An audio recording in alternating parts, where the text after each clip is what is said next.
And let's continue with this, the 7th chapter of A Gathering of Gargoyles. Ariel, Galnor, and Nat are traveling through the woods, and Nat has just been attacked by something that made her cheek bleed. Ariel believes she has stemmed the bleeding, and the creature that they are traveling with seems to have attacked whatever it was that was going after them, but they are now being pursued. They were now very deep into the wooded hills. They had stopped halfway up an uncommonly steep grade, exhausted. Through a break in the trees, Ariel spotted a cluster of flares snaking along the road they had just traveled, pinpricks of red among the dark, far trees. Galnor nodded.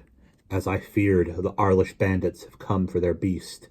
They pressed on at once, though Ariel's limbs were as sore as she could ever remember them. The trees around them grew stunted and shriveled. Some had only a thin covering of leaves. Later, they passed many with no leaves at all. Food grew scarcer, and the night haunts more bold. Then the trees themselves grew scarce, until between their 9th and 11th camps, the road ran mostly treeless, with only occasional stands of scrub. The sound of their voices dwindled from whispers to muted nothing. The air so high had grown so thin. The night grew very cold. Nat and Galnor walked wrapped in a single cloak. Ariel nestled the little dust shrimp on the inside of her garment, and tied the wide sleeves of her traveling cloak close about the arms. Only the gargoyle seemed unaffected. Its strange, strangled voice carried the same as before. The gray beast did not shiver. The night around grew blacker still, the stars above more hoary bright. Oceanus appeared in the heavens again, pale blue and brilliant, as the haunt woods fell away. But always, when they looked behind, Ariel spotted the clutch of red torches, so that Galnor cursed. Are you mad? They will not give up until they have driven us into the teeth of the demon himself. They kept a sharp eye out ahead of them, as well as to the rear, but at least the night haunts seemed to have vanished. Ariel wondered if they found the light of Oceanus hard to bear. The torches of the bandits gained ground steadily, until at last their fire, low burning and blue now with the thinness of the air, lay barely an hour's distance behind. Ariel could see their pursuers very clearly in the starlight. Galnor paused, just for a moment, pointing upward. The demons pass. Ariel glimpsed the gap in the peaks. She felt her skin prickle. A dark angel waited there. Nat stood clutching Galnor's hand. The young man himself looked grim and desperate. The road led only in one direction, the surrounding slope now grown too steep to let them turn aside. Ariel and the others climbed toward the pass. The torches of the bandits were gaining below. Galnor and Nat, their breathing shallow, were using their hands to help them climb. Ariel clutched her staff in one hand, the collar of the gargoyle in the other. She saw a stone building above them, at the mouth of the pass. Galnor nodded. Used to be the garrison and tax house, he said. Only the demon bides there now. He laughed grimly, breathless. The stars above burned like tiny suns. The atmosphere had grown so scant Ariel could move only slowly. The gargoyle lifted its muzzle and snarled. The bandits below were singing and shouting, giddy with the altitude. They were seacoast dwellers, while Ariel had been raised in the steeps of terrain. Her chest felt tight, her heart huge and straining, but she felt no giddiness. Galnor and Nat struggled ahead of her. Ariel spotted something, a flash in the starlight. Onto the roof of the tax house a figure emerged. He was clothed in pale garments, cloaked in a black cape thrown back from his shoulders. Nat gasped and ducked behind a ledge at the road's edge. Galnor followed.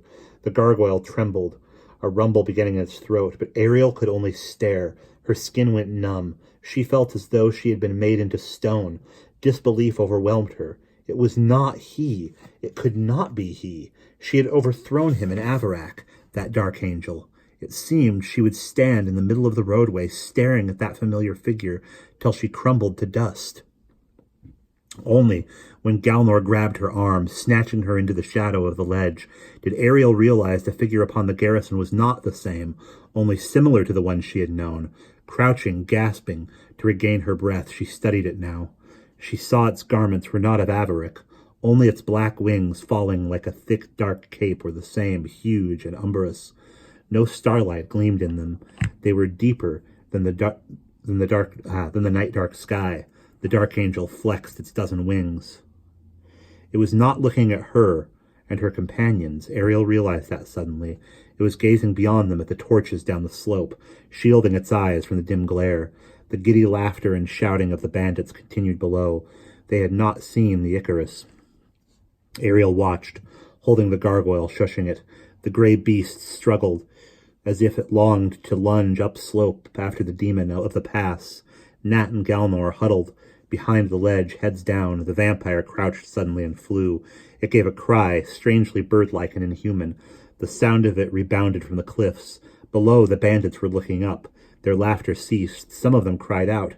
Ariel felt the wind of the dark angels passing, its flight a fury of dark, churning wings. Downslope, the bandits were drawing their weapons. "Don't look at its eyes!" she heard the bandit leader shout. The vampire swooped. Ariel felt a hand close on her arm, dragging her. For a moment, she struggled, confused. The dark angel was below her, nowhere near. Before, she heard Galnor hissing in her ear, "The pass! Hurry, now!" They stumbled from the boulder's shelter, out onto the road again. Nat first, running desperately, then Galnor. Ariel followed. The grayling still strained after the Icarus, but Ariel kept her hold. They passed the tax house, gained the entrance to the pass. Below, she saw two of the bandits drop their torches and fall back. The blue flares guttered in the gusts from the vampire's wings. The dark angel swooped, feigned, then seized one of the thieves by the wrist, disarming him. The dark angel hoisted the unarmed man aloft. Ariel cried out, halting. Those bandits who had fallen back rushed forward now, their blades catching the starlight and gleams. The vampire hovered just above their reach, as if mocking them. It was their captain it had seized. Galnor caught Ariel's arm. "Hist!" he gasped. "Come on while we may." "But the bandit lord!" cried Ariel. "He's lost!" shouted Galnor. He was holding her staff. Ariel stared at the dark wood in his hand. She must have dropped it. When? She realized it was with two hands that she restrained the gargoyle now. The hard brass collar cut her fingers till they bled. Galnor's grasp was bruising her. Below, the bandit in the vampire's grip pulled a short hooked blade from his sash and drove it into the Icarus's shoulder. The vampire utterly ignored the wound. It seemed hardly to feel the blade. There was no blood. It buried its teeth in the bandit captain's throat. Ariel screamed, stood screaming. She stumbled forward then, dragged off balance by the gargoyle's lunge. Its collar slipped her grasp. Galnor's hold on her kept her from falling. He hauled her with him into the rocky, narrow pass. She cried out again, this time after the gargoyle, and saw it check, glancing over one shoulder back at her. Beyond, the bandit dangled, limp in the dark angel's grasp. With a howl, the gargoyle sprang on toward the Icarus and its victim downslope. Ariel lost sight of them. The lip of the canyon hid her view. She heard shouts, the grayling's furious gabbling, the Icarus's inhuman shriek. Ariel shuddered, turning away. She ran on blind beside Galnor, not daring now to look behind. The way was very narrow, rocky, with high, steep walls on either side. Ariel could hardly see.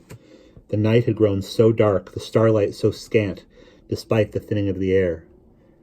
Then the pass opened before them, and the road fell suddenly down. They plunged down its steepness, breakneck, careless how they went. They ran until they could run no more. Bushes and scrub brushes grew along the road. None had the twisted look of those in Bern. These bushes had leaves, some of them fruit. Nat sank to the ground at last, gasping. Galnor knelt beside her, his legs as unsteady as hers. Ariel could hardly talk for weariness. In a little while the gargoyle joined them again, loping down the hillside, like one barely winded. Handfuls of fur had been torn from its shoulders, and from its jaws dangled a ravel of dull gray cloth. When Ariel pulled it from its teeth, it burned her fingers, cold as ice. They left the gargoyle to keep watch. All three of them slept. It was afterwards, after they had walked and eaten toward the end of their second march since leaving the pass, that Solstar arose. spilling its white light over the hills. Nat pointed out a village below. Not until they had reached it and stood among the villagers, with pale green skin like Galnor's skin, and yellow-green hair like Galnor's hair, did Ariel realize at last they had crossed over from Bern into Zamble. And that is the end of Chapter 7.